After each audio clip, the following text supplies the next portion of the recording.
네, 오늘은 조금 전에 주요 뉴스에서 보내드린 것처럼 심상치 않게 돌아가고 있는 한일 관계에 대해서 먼저 여러분께 전해드릴까 합니다. 윤태곤 더모아 정치분석실장, SBS 보도국 정치부의 민성기 원일이 선임기자 나오셨습니다. 세 분 어서 오십시오. 안녕하세요. 안녕하세요. 조금 전 보셨겠습니다만 부산에 있는 일본 영사관 근처에 소녀상이 설치되지 않았습니까? 일본이 여기에 반발해서 서울에 있는 일본 대사를 귀국시켰습니다. 강력한 보복 조치에 나선 셈인데요. 그동안의 과정, 부산에 있는 일본 영사관에 소녀상이 설치됐다가 철거되고 다시 설치되고 이 과정들을 저희가 한번 영상으로 준비를 해봤습니다. 경찰 물러가라! 경찰 물러가라! 지금 즉시 사례를 뒤집어놨어.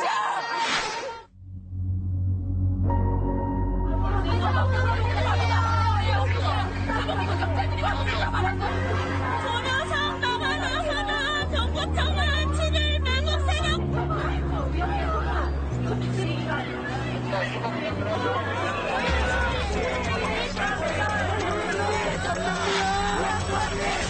야구함이 전면부야! 야구함이 전면부야!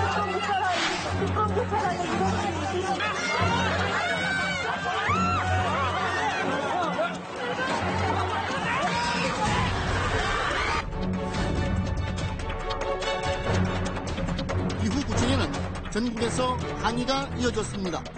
결국 구청장이 오늘 오전 긴급 사과 대변을 열고 소녀상 설치를 막지 않겠다고 밝혔습니다. 소녀상에 해주고 계십니다. 早急に撤去するように観光政府や関係自治体に強く申し入れをしていきたいという、表情像の設置というのは極めて遺憾だというふうに思います。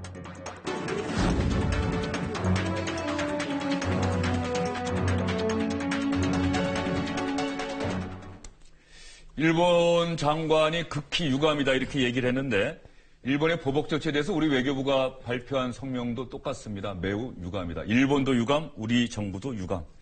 어쨌든 간에 부산에 있는 일본 영사관에 소녀상이 설치된 데 대해서 일본의 항의 수위가 우리가 생각했던 것보다 점점 더 올라가고 있는 것 같아요. 그렇습니다. 수위가 올라가는 정도가 아니라, 구체적으로 지금 나오고 있네요. 기재부에 따르면은 일본이 지금 한일 통화 스와프 논의를 중단하겠다고 지금 그런 겁니다. 기재부도 지금 유감 표명했습니다. 보복 조치라고 그러는 건데 제가 좀 찾아봤어요.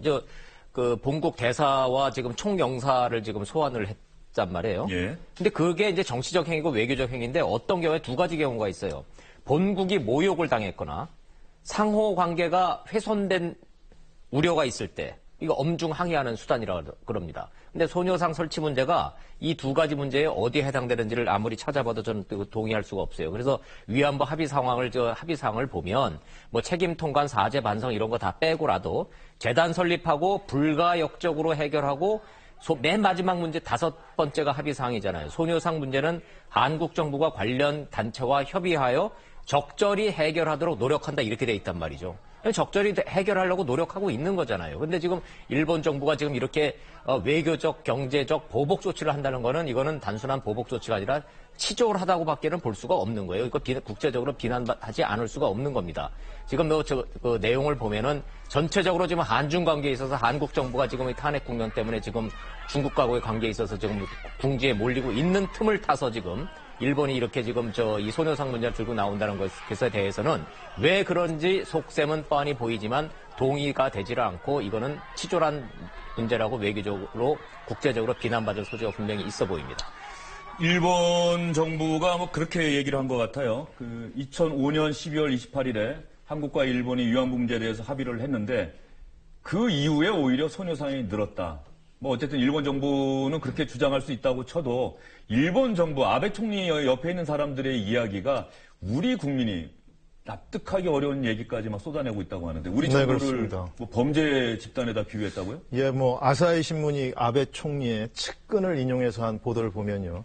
일본 측은 그러니까 합의대로 화해치유재단에 10억엔 보냈는데 한국이 소위 소녀상 문제 해결에 적극적으로 나서지 않은 것은 이건 일본이 보이스피싱 당한 거나 다름없다. 뭐 이런 얘기까지 했다고 그래요. 보이스피싱이요? 네. 일종의 뭐 사기당한 거다. 이런 어떻게 보면 우리 나라를 모욕하는 듯한 이런 발언인데요. 일본의 입장에서 보면 당초 우리 합의할 당시서부터 일본이 확실히 법적 책임을 인정하지 않는 상황에서 이 돈 문제, 10억엔 문제를 끌어들여온 게 이게 굴욕 외교다. 이게 나중에 활용당할 여지가 충분한 외교다. 이렇게 국내에서도 비판이 많았는데 일본이 그 부분을 정확하게 찔러 들어오면서 우리를 압박하고 있는 것 같습니다. 아니, 그런데 이 보이스피싱이라고 하는 게 말이죠. 제가 보기에는 일단 보이스피싱 그 범죄 저지른 사람들은 보통 없는 사실을 갖고 그 전화를 걸어서 돈 보내라고 하는 거 아닙니까? 거짓말해서. 이거 납득이 안 돼요, 정말. 그러니까 뭐 익명의 아베 측근의 이야기는 그렇다 치더라도 그런 것 같아요. 아까 원일 기자님 말씀하셨지만은 오항에 대해서 일본과 이제 우리 정부의 해석 차이가 너무 크다.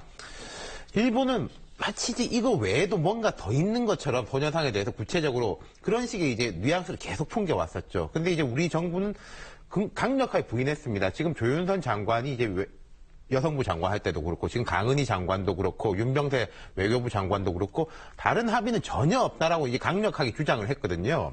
근데 제가 우리 정부의 대응에 대해서 조금 궁금한 것은 자, 우리 정부도 유감을 표명했습니다. 근데 일본의 그 보복 조치에 대해서 유감을 표명한 거지 예를 들어서 이 소녀상 설치는 뭐 당연한 이제 시민들의 권리다라든지 뭐 이거에 대해 가지고는 언급을 하지 않았다는 거죠. 정부는 기본적으로 소녀상 설치에 대해서 민간이 하는 그렇죠, 분야이기 민간이 때문에 하는 정부가 이래저래 할 수 없다고 없다라는 해왔죠. 거죠. 예.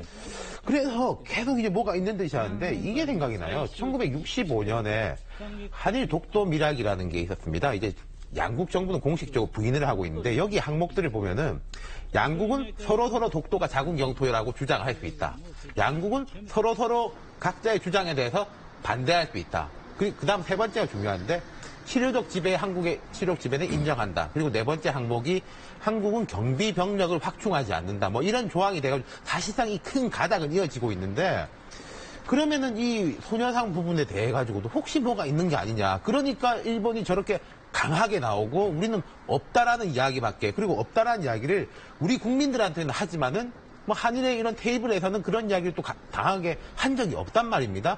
그러니까 이제 뭐가 있는 거 아니냐 생각을 하는 거죠. 제가 하나 제안 하나 하고자 해요. 그래서 뭐 정부 당국자는 뭐 책임이 있고 다 이제 외교적인 어떤 체면이 있고 문제가 되니까 그 뭐 말을 가려서 하겠지만 아사히 신문을 통해서 지금 일본 정부가 지금 막말을 했잖아요. 보이스피싱이라며요. 지금 이 돈 보냈는데 왜 약속 안 지키냐 그 얘기잖아요. 보이스피싱을 일본 말로 어떻게 했는지 모르지만 뭐 흔히들 하는 말로 그냥 속어로 뭐 내다봐이란 말 비슷하게 지금 이해가 되고 있는데 그렇다면 우리 정부는 할 말을 못해도 우리는 언론이기 때문에 언론 대 언론으로 할 얘기는 분명히 하자 이거죠. 그렇다면 그렇게 생각한다면 작년 9월 1일자로 입금됐던 100억엔 108억 원 그거 지금 수령 안 하고 있어요. 돈 그대로 있거든요. 그거 보이스피싱이라고 생각하면 도로 가져가시면 되는 겁니다. 그거.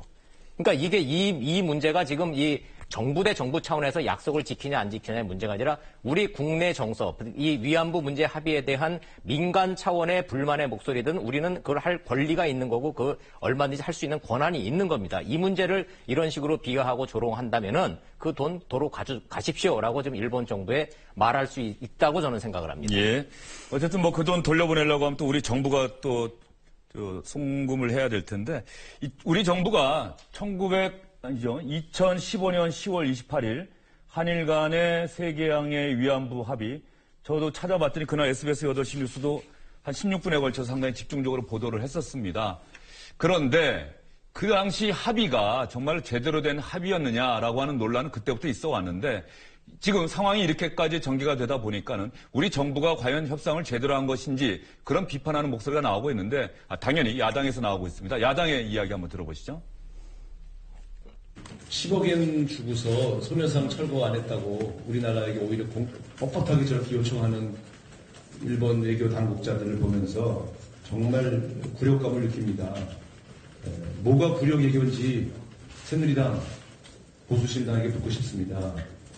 이 일본 위안부 합의야말로 굴욕 외교 아닙니까? 이런 걸 지적해야죠. 저는 이 문제에 대해서 다시 한일 위안부 합의만큼은 다시 재개해야 된다, 재검토해야 된다, 이렇게 생각합니다. 불가역적이라는 표현으로 다시 또 일본한테 딱 발목이 잡혔어요. 이 불가역적이라는 말을 제가 다시 재해석해 드리겠습니다. 일본과의 재협상이 불가하다고 하면 역적이다. 마치 준말로 불가역적이라고 하겠습니다. 일본과의 재협상이 불가하다고 하면 역적이다. 이 말을 줄여서 불가역적이다. 이렇게 또 우상호 원내대표가 이 말을 통해서 우리 정부를 비판했는데요. 새누리당이나 뭐 개혁보수신당은 반응 나왔습니까? 없습니다. 뭐 오전 내내 기다렸는데 청와대, 새누리당, 보수신당 아무런 공식 반응이 없습니다. 이거는 이제 민주당 야당의 몫으로 지금 생각하고 있는 것 같은데 이거 좀 잘못된 거예요. 지금 이 워싱턴에서 한미일 외교 차관 회의 열리고 있잖아요. 네. 여기에서 지금 비공식적으로 얘기를 들어보니까 일본 차관이 우리 임성남 차관한테 1시간 넘게 이 얘기를 지금 했다는 거 아니에요? 집요하게 지금 그 소녀상 문제를 지금 짚고 넘어가고 늘어지고 있는 건데 이미 1년 전에 이거 합의를 할 때 언론에서 이 문제에 대해서 충분히 지적하고 우리 정부 이 협상 태도와 이 협상 그 결과물에 대해서 문제 있다라고 지적을 한 바죠. 딱 두 가지잖아요. 불가역적이라는 표현하고 적절히 해결한다는 이 애매모호한 표현. 근데 불가역적이라는 이 표현은 우리가 일본에 대해서 요구하고 있는 게 아니라 이제는 일본이 우리한테 지금 요구하고 있는 거기 때문에 이 표현 자체를 받아들인 거에 대해서 근본적으로 비판을 하지 않을 수가 없는 거예요, 지금. 그리고 예. 적절히 해결에 노력해야 된다라는 이 애매모호한 이 표현에 대해서 이거를 이렇게 합의를 하려면은 위안부 할머니들, 그 당사자들하고 그리고 우리 시민단체와 우리 국민들하고 충분히 소통을 좀 했었어야 되죠. 그거를 건너뛰고 한 결과가 지금 1년 뒤에 이렇게 좀 터져 나오는 거라고 봅니다. 네. 그런 면에서 보면 우리 외교부는 일본 정부는 1시간 동안 만나는 자리에서 1시간 넘게 이 얘기 계속한단 말이죠. 상당히 적극적인 모습을 보이는데 우리 정부는 뭐가 할 수 있는 게 과연 있을까요? 지금은 거의 답이 없는 상황인 것 같습니다. 국내적으로 보면 이 합의 자체에 대한 국민 여론이 안 좋기 때문에 외교부가 그 시민단체나 관련자들에 대해서 어떻게 설득할 수 있는 방법이 없고 외교적으로 보면 불가역적이라는 아까 표현 얘기도 나왔지만 그 합의문을 보면 또 비난을 자제한다 또 이런 표현도 들어가 있어요. 그러니까 외교적으로는 유감이다. 이외에는 별로 할 수 있는 게 없는 외교부로서도 답답한 그런 상황인 것 같습니다. 어쨌든 우리 입장에서 보면 일본 정부의 행태에 대해서는 화가 나고 또 우리 정부와 우리나라 국민을 범죄 집단에 마치 비유하는 듯한 발언은 도저히 용납할 수 없는 발언인데 생각하면 생각할수록 왜 우리 정부는 박근혜 정부는 이런 위안부 합의를 왜 했느냐. 그러니까 이게 조금 거시적으로 보면요. 우리의 이제 전략적 선택으로 해가지고 깊은 고민 끝에 이렇게 우리 독자적으로 했다라고 하면은 역사를 내다보고 욕도 먹지만은 책임도 지겠다 이럴 수가 있는데 이 당시로 되돌아가 보면요. 박근혜 대통령이 그 중국 전승절에 참여를 하지 않습니까? 전승절이라는 거는 일본한테 중국이 승리를 한 행사잖아요. 그쪽에서 이제 미국의 일본의 이제 좀 음으로 양으로 우려에도 불구하고 정승절에 참여해가지고 이 동북아에서 보면은 안보의 축과 역사의 축에서 한국이 중국하고 손을 굳건히 잡은 것처럼 보였지 않습니까?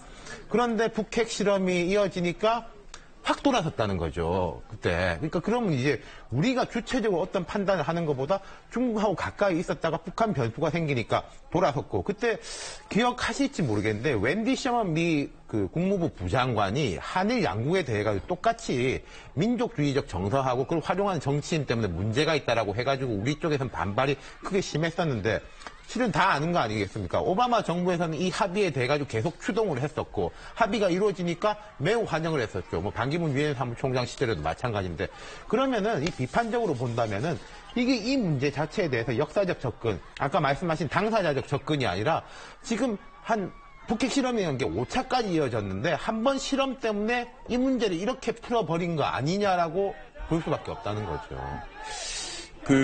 조금 전에 어쨌든 간에 이거 위안부 합의가 2015년 12월 28일에 발표가 됐을 때 당장 원일 기자가 얘기했던 것처럼 왜 당사자의 위안부 피해자 할머니들에게는 사전 얘기가 없었느냐, 설득하지 못했느냐 이런 비판이 있었는데 우리 정부가 어쨌든 간에 이게 외교적으로 왜 이런 선택을 했는지 이 부분에 대해서는 또 이번 대선 과정이나 또 다음 정부가 들어서면 어떤 조치가 있을 것이라 생각을 하고 일본의 아베 총리가 당시에 일본 정부 대변인 통해서 사죄와 반성의 마음을 표명한다. 그리고 박근혜 대통령과 전화 통화를 통해서 사죄한다 얘기를 했다고 하는데 이 부분은 우리 국민은 직접 보지를 못하고 듣지를 못했던 거죠. 그러면서 본다고 한다면 1970년에 폴란드 바르샤바 묘지를 찾아가서 무릎을 꿇었던 서독의 당시 빌리 브란트 총리인가요? 그 빌리 브란트 총리의 그 사진 한 장, 그 모습만 만약에 일본 총리가 보여줬다고 한다면 우리 이 과연 위안부 합의가 지금 이 지경까지 됐을까 하는 그런 생각도 드는데 어쨌든 간에 일본 정부의 보복 조치 때문에 한일 관계가 한일 위안부 합의 이전으로 지금 돌아가는 극한 대치 국면으로 돌아가는 모습이다. 이렇게 말씀드릴 수가 있겠습니다. 저희는 다음 주제로 넘어가도록 하겠습니다. 어제 박근혜 대통령 탄핵 심판 2차 변론에서 박근혜 대통령 측 대리인단이 한 얘기가 계속해서 하루가 지났는데도 논란이 되고 있습니다. 촛불 민심이 국민의 민이라고 소추하는 쪽은 주장하지만 촛불 집회를 주도한 세력은 민중총궐기 투쟁본부고 투쟁본부 세력은 민주노총이다.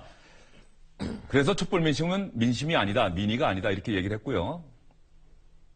또 하나는 광화문의 대규모 촛불 집회를 주도하는 세력은 민주노총으로 김일성 주체 사상을 따르고 태극기를 부정하는 이석기 전 통합진보당 의원이죠. 석방을 요구하며 거리 행진을 한다. 북한의 노동신문이 남조선 언론을 가리켜 최근에 최순실 씨 국정농단 사태에 대한 우리 언론의 보도죠. 남조선 언론을 가리켜서 시대의 선각자나 의로운 행동에 나섰다고 보도하고 있다. 이렇게 얘기를 했는데요.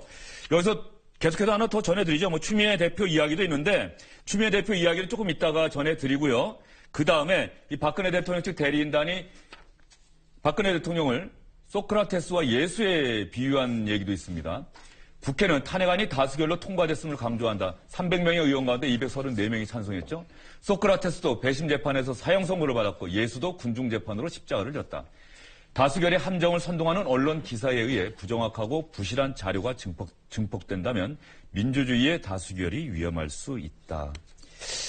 글쎄요, 아무리 읽고 다시 한번 읽어봐도 민성희 기자, 저로서는 쉽게 이것 또한 납득이 안 되는 논리 같은데 어떻습니까? 이 탄핵 심판 자체를 법리적인 그런 장소가 아니라 이게 정치 공방으로 좀 몰고 가서 이 이념 대결의 장소로 좀 변질시키려고 하는 거 아닌가 이런 의도가 좀 읽히고요.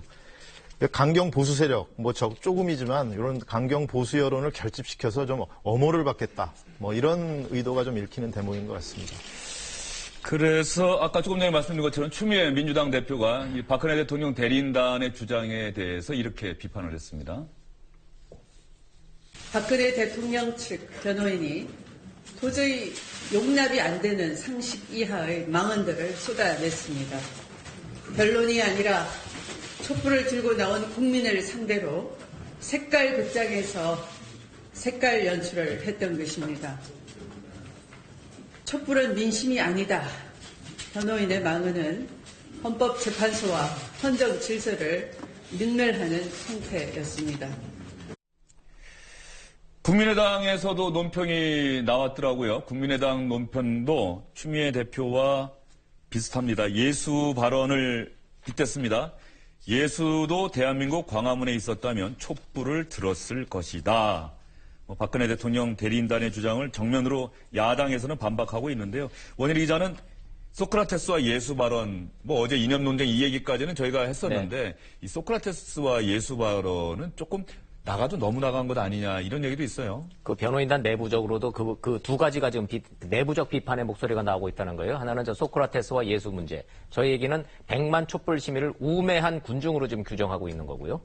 그리고 박근혜 대통령을 예수나 소크라테스에 그렇죠. 어느 시점이 딱 되면은 결국은 세상을 구원해준 사람을 몰라보고 지금 돌을 던졌다. 이제 이런 논리로 좀 접근하겠다는 건데 무엇 때문에 지금 이러는지는 예측 가능해요. 이미 대통령 그 신년 기자 간담회에서 이 예고편은 나왔단 말이에요. 두 가지였죠. 완전히 엮였다는 겁니다. 지금 법적으로 자기는. 그래서 이게 전면 부인하는 방향으로 좀 가겠다는 것이고, 똑같은 맥락을 최순실 씨 첫 번째 공판에서 읽을 수가 있어요. 모든 혐의를 전면 부인하느냐라는 재판부의 질문에 대해서 최순실이 아주 명확하게 대답했단 말이에요. 네, 그렇습니다. 억울한 부분이 많이 있습니다. 자, 그럼 대통령의 지금 이 엮였다라는 이 프레임하고 최순실의 나는 억울한 부분이 너무 많다는 이 프레임이 그대로 변호인단의 논리 속에 지금 녹아져 있는 건데, 이렇게 해서 이거는 탄핵 인용 기각 그 전에 헌재 기간 전과 후로 지금 나눠질 수가 있는 건데, 전에는 이러한 그 법리 논쟁이 아니라 정치 논쟁, 이념 논쟁, 프레임 논쟁으로 해서 탄핵 심판을 시간을 끌 수 있는 그 효과가 있는 것이고, 두 번째는 그 이후에 애프터 헌재 결정 이후에도 이 지지층에 대한 콘크리트 지지층만 유지하고 가면은 탄핵 이후에도 정치적 활로가 있다라는 어떤 이 정무적 판단이 지금 들어가 있는 거죠. 그래서 저거는 변호인단의 어떤 법리 논리 구성이 아니고 박근혜 대통령이 현 상황을 바라보는 정무적 정치적 판단에 근거한 이런 논리 전개로 봐야 되는 겁니다. 법원에서 재판이 진행되고 있는 상황에서는 저런 얘기를 아마 하지 못했을 텐데 이 헌법재판소 변론이다 보니까 정치적 주장까지 하는데 서석구 변호사라고 하죠. 대리인단에서 이 얘기를 계속하는 게 이 서석구 변호사가 이런 얘기를 한 의도, 뭐 언론의 이런 반응, 뭐 야당의 반응 당연히 예상했을 텐데도 이런 얘기를 했던 의도가 아까 뭐 이념 전쟁 여기까지 나가는데 뭐 또 다른 게 또 있다면 뭐가 있을까요? 이게 서석구 변호사라는 분이 이 대리인단에서 연조로 지금 제일 높은 걸로 알고 있습니다. 44년생이신가 이럴 건데 이분이 어버이 연합 법률 고문이에요. 그리고 이제 여기는 우리가 대리인이라고 부르지 않습니까? 변호인이라고 안 부르고. 예. 노무현 전 대통령 탄핵 때 대리인이 여러 명 있었는데 그중에 한 명이 문재인 전 대표입니다. 그러니까 탄핵 심판의 대리인은 그런 정도의 역할이고 나를 대신해서 말해주는 사람이거든요. 법적으로 나를 그냥 변호만 해주는 사람이 아니라 그러면은 대통령의 의중이 여기에 실려 있다고 밖에 볼 수 없는 거겠죠. 그러니까 이게 과연 이게 상식적으로 생각할 때 그리고 어제 재판관들한테도 별로 좋은 반응을 얻어내지 못한 것 같습니다. 나중에 이제 재판장이 서면으로 제출하십시오 이런 이야기까지 했다고 하는데 그렇다면 왜 이런 이야기를 했느냐라는 걸 이제 생각할 수밖에 없는데 유리하진 않을 거다. 하지만 최소한의 지지층들을 결집하는데 목표를 두겠다. 이 생각밖에는 안 되는 거죠. 근데 그것도 모르겠습니다. 대통령이 뭐 한때는 박근혜 대통령에게 35% 콘크리트 지지층이라고 했지 않습니까? 그러면은 보수의 대부분이 35% 콘크리트 지지층인데 이런 서석구 변호사의 논리는 제가 생각할 때는 한 5% 내지 좀 크게 봐줬을 때 한 10%. 이게 너무 스스로를 협소화시키는 게 아닌가. 이 정도만 지켜가지고는 나에게 뭐 5%, 10% 지키고 있으면 35%까지 확장할 수 있다. 이런 계산이 있는지는 모르겠는데 제 생각에는 확장성을 스스로 떨어뜨리는 행동인 것 같아요.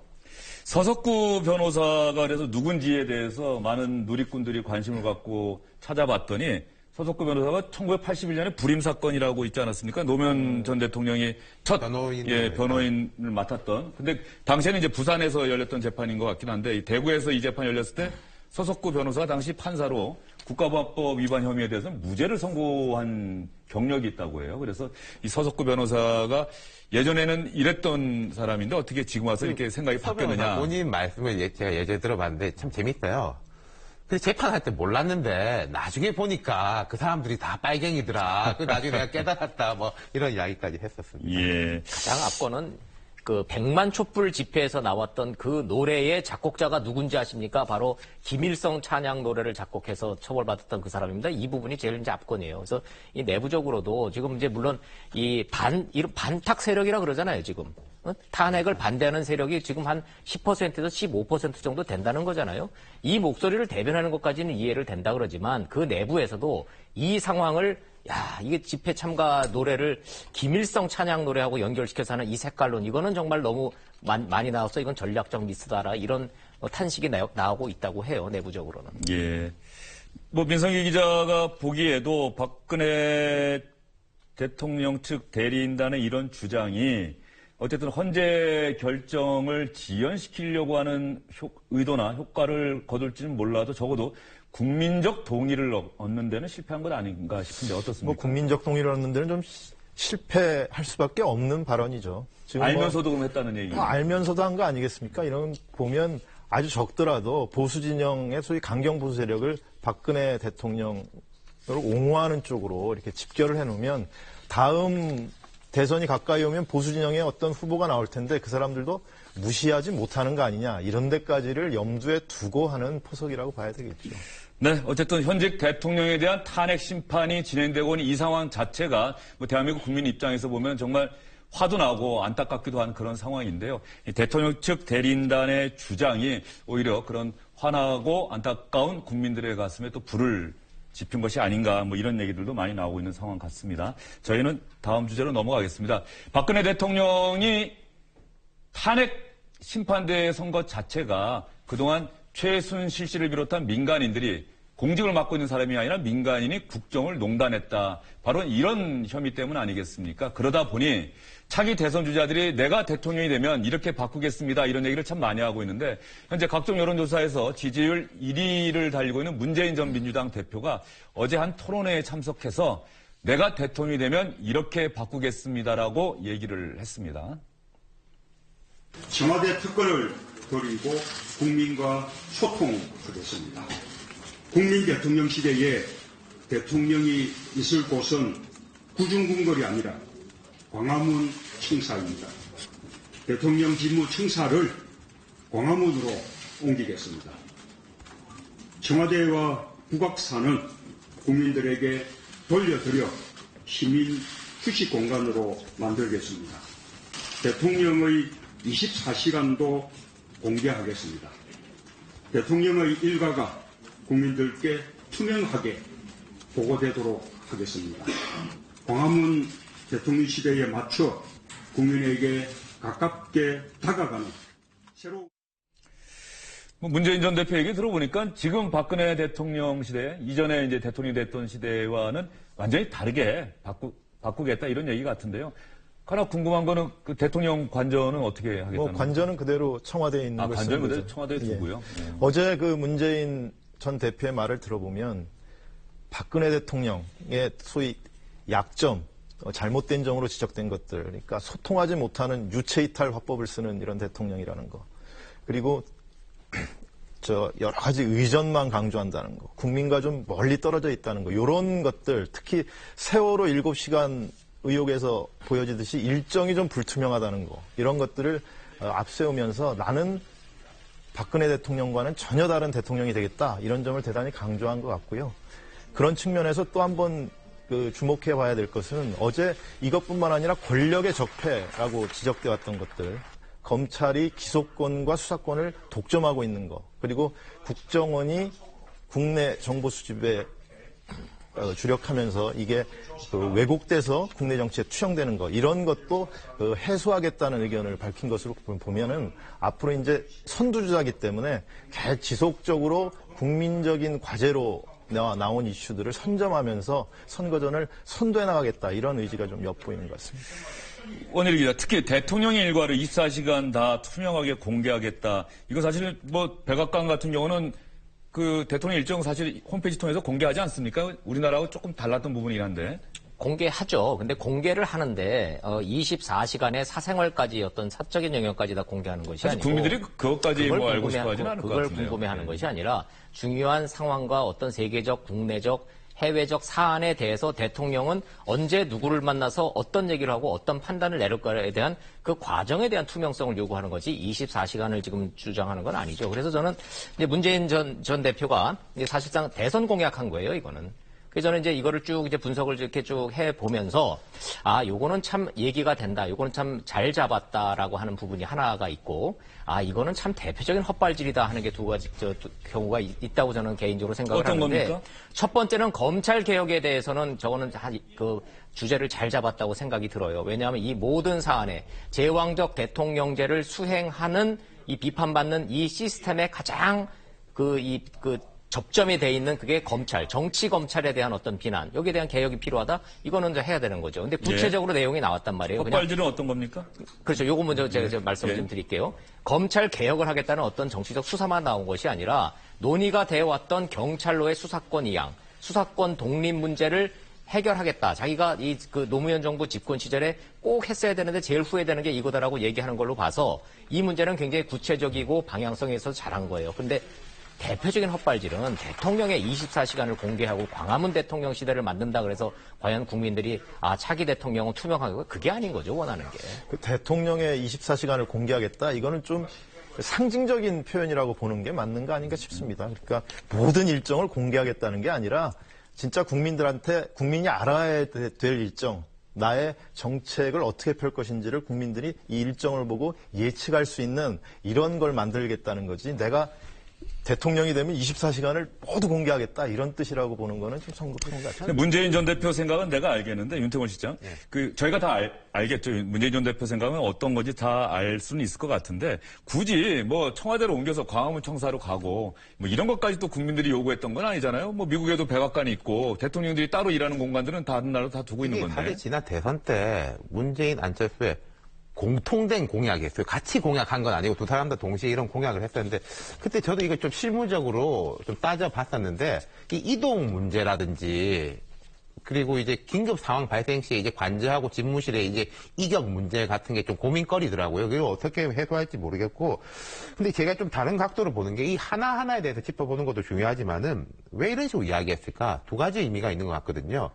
개헌론에 대해 가지고 개혁 프레임으로 맞대응을 하는 거죠. 문재인 전 대표 같은 경우에 아니 나도 개헌 반대하는 게 아니라 나도 집권하면 바로 개헌하겠다라고 약속은 하고 있습니다만은 어찌됐건 개헌이 문제가 뜨는 것에 대해서는 또 부정적인 입장이기 때문에 개혁 프레임을 걸겠다라는 게 첫 번째 의도로 보이고 두 번째로는 그런 말들 많이 하지 않습니까? 자기가 다 대통령 된 줄 안다. 특히 뭐 박지원 전 대표 이런 사람이 그런 공격을 했는데 대세로는 인정하겠다는 것 같아요. 그래, 나는 1등이다. 대세로는 탄 사람이다. 그렇기 때문에 이런 식으로 구체적인 이야기를 하겠다라고 방향을 완전히 잡은 것 같습니다.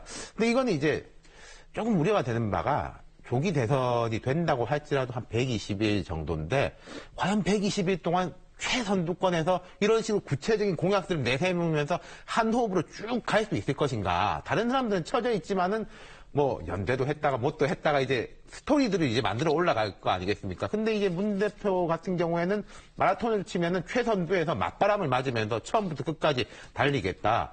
이거는 좀 쉽지는 않을 겁니다. 네, 문재인 전 대표 측에서 윤태권 실장의 이야기를 좀 귀담아 들어야 되는 건 아닌가 이런 생각도 드네요. 세 분 오늘 말씀 잘 들었습니다.